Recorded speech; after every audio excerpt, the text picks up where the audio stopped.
CBS 2's Ilana Gold joins us live from the scene with an update this morning.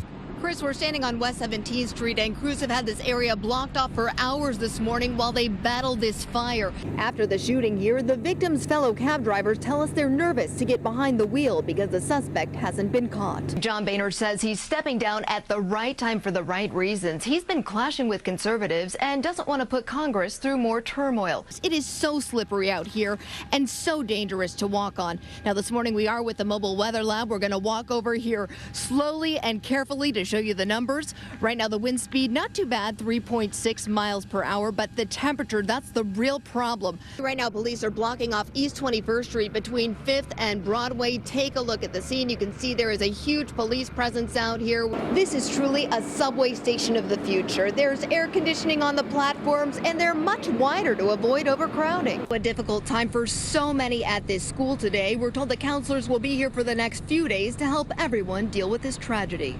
We're live in Hempstead. Ilana Gold, CBS 2 News. Ilana Gold joining us now with this CBS 2 exclusive. Dana, we saw at least a dozen people smoking the drug right in front of us. The people who use it experience extreme lows and extreme highs where they can get really violent. Now, we went to this area just a day after the police commissioner publicized this location and the dangerous problem. On the corner of 125th and Lexington in Harlem, it's impossible to miss crowds of people on the benches smoking synthetic marijuana and nodding off from the severe effects. You're smoking K2 right now? Yes. Including this man who admitted to using the drug moments before we approached him at 8:30 this morning. You're smoking K2 right now? Where'd you get it? Off the street. Synthetic marijuana, also known as K2 or spice, has become a rampant problem here, especially among the homeless, and the danger is obvious. People are falling over, seizing, and Yesterday there was 4 people that we had to call 911 for. Because they were having problems from it. From K2. The substance can trigger a violent reaction. The NYPD released this video that shows a naked homeless man under the influence in the street, blocking a school safety vehicle in Brooklyn. Witnesses to the unpredictable behavior describe it as frightening. Every time I get off this train, I got to worry about being harassed by people that use this K2. How do you know they're using it? Because you can see the way that they're acting. You can see that the violent nature that they're displaying. Another issue, the homeless can buy it for as little as $1 from bodegas illegally selling it. Just last week, investigators raided several of them and seized 10,000 packets. These individuals, many of them under the influence of this drug, totally crazy, that superhuman strength, impervious to pain. Today we asked police why they didn't stop this blatant use out in the open, since we spotted officers standing right across the street.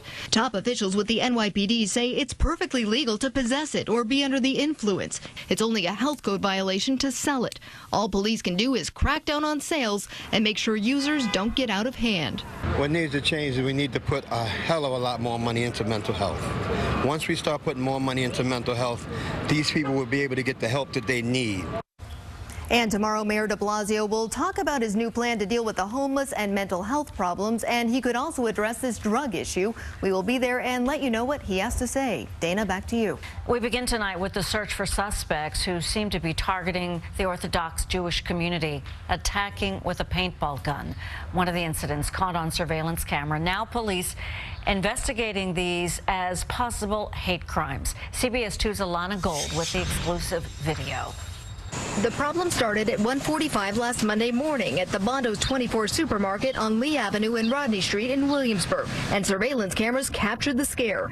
Take a look at these men. They're outside and they suddenly flinch after hearing what they thought was a gunshot. They look up and realize a paintball hit the awning right above them. I was shocked that something like this can happen. The store's owner cleaned up the green paint from the building. The impact so strong it left a dent and took away a sense of security. People feel safe over here. I mean, something like this happens, they're starting to think they're not safe anymore. Do you worry about your safety? Absolutely. Every time something like this happens, you have to worry about your safety. Police say the perpetrators drove off in a dark car, and 5 minutes later, a man got struck with a paintball 7 blocks away at Lee and Rutledge. All of a sudden, boom! The victim, 62-year-old Haim Klein, showed us the paint that's still on his shirt. It nearly hit him in the chest, knocking the wind out of him. I sit down, in the steps, about half hour, and then These paintball attacks are especially concerning considering there were 3 similar attacks here back in March, and police say they could be linked. It's unfortunate this in 2015 this is still happening. Then we saw paint splattered across the sidewalk when a man and his 2 grandchildren got targeted walking home from synagogue. How can you even protect yourself in a situation like this?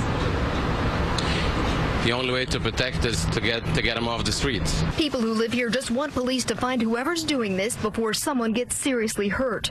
In Williamsburg, Ilana Gold, CBS 2 News. An NYPD officer has just been suspended after a prisoner escaped custody at New York Presbyterian Hospital. This is the 4th time this summer the NYPD has lost a suspect. CBS 2's Ilana Gold live in Lower Manhattan with details this noon. Ilana? Chris, we just heard from Police Commissioner Bill Bratton, and he says what happened at this emergency room is embarrassing. He says the police officer who was supposed to be guarding the woman here walked away to go to the restroom, and that's when she got out of her handcuffs and escaped. The NYPD is still looking for this woman, 23-year-old Tiffany Newman of the Bronx. They say she escaped from police custody at New York City Presbyterian Hospital on Gold Street at 10 o'clock last night. I'm at a loss for words. The initial problem started Saturday on the Upper West Side. Police say Newman ordered food at the High Life bar at 83rd and Amsterdam. But after eating, she apparently said she was sick and left without paying.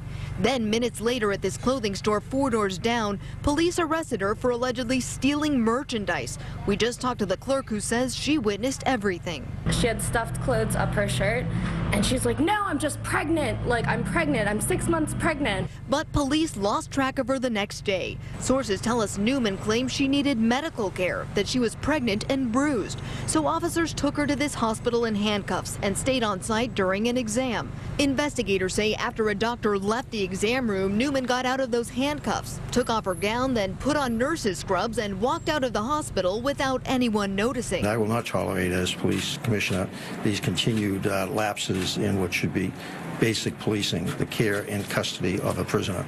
So the penalties being imposed if we find the officer, in fact, was derelict in their duties are going to be very significant. Police say they've now learned Newman's not pregnant, telling us she made up the story to avoid facing a judge. It's the 4th time a prisoner has escaped NYPD custody since June. The incidents involving these 3 men happened in Harlem and East Harlem, and the suspects have since been caught. So again, police are still trying to track down Tiffany Newman. They say they've gotten several tips, but nothing concrete. We're live in Lower Manhattan. Ilana Gold, CBS 2 News. Dozens are out of their homes this afternoon as fire officials try to figure out what happened. Overnight, a raging fire ripped through a building under construction in Chelsea. CBS 2's Ilana Gold live at the scene at West 17th Street with the very latest. Ilana? Chris, firefighters are keeping a very close eye on this building. They have this entire area blocked off because they question if it's going to collapse. Take a look at the scene. You can see right now crews are dousing it with water, and you can also see how charred this building is on those top levels. Right now, the Department of Buildings is also out here looking at this structure to see if it's a danger to the public. Witnesses in Chelsea recorded the fire on West 17th Street between 7th and 8th Avenues at 3 this morning. The flames spread fast as they shot up more than 20 feet from the roof and torched the top 3 levels of this 6-story building. The flames just started kicking, and it kicked up into high gear. Chopper 2 flew over the scene where crews battled the flames for 4 hours. The thick, smothering smoke poured from the building all morning and filled this neighborhood. Describe what you woke up to. It was enough smoke to make your eyes hurt, and that was just inside. The fire didn't cause any injuries. Only a watchman was at this empty building when it started. It's being renovated for a luxury condo project, and it's unclear if construction led to this. The fire chief says the massive amount of water used to fight the fire made this structure unstable and a risk to the public. At this time, the building is in major danger of collapse. So dozens from 4 buildings across the street got forced to evacuate. We spoke with some of them right after they left. Always upsetting when you see firemen in your hallway, and it's never a good sign. Families grabbed the essentials and ran out, then stood in the cold and watched this scene in disbelief. You see flames coming out the window and, the windows cracking and popping and falling out. They just hope their places aren't damaged when they're allowed to return. It's incredibly scary. I mean, you just don't know what's going to happen. And back out here live where crews are still putting out hot spots on West 17th Street after a massive fire early this morning. The fire chief says it could be days before the residents across the street are allowed back in their homes, and the cause of this fire is still under investigation. We're live in Chelsea. Ilana Gold, CBS 2 News.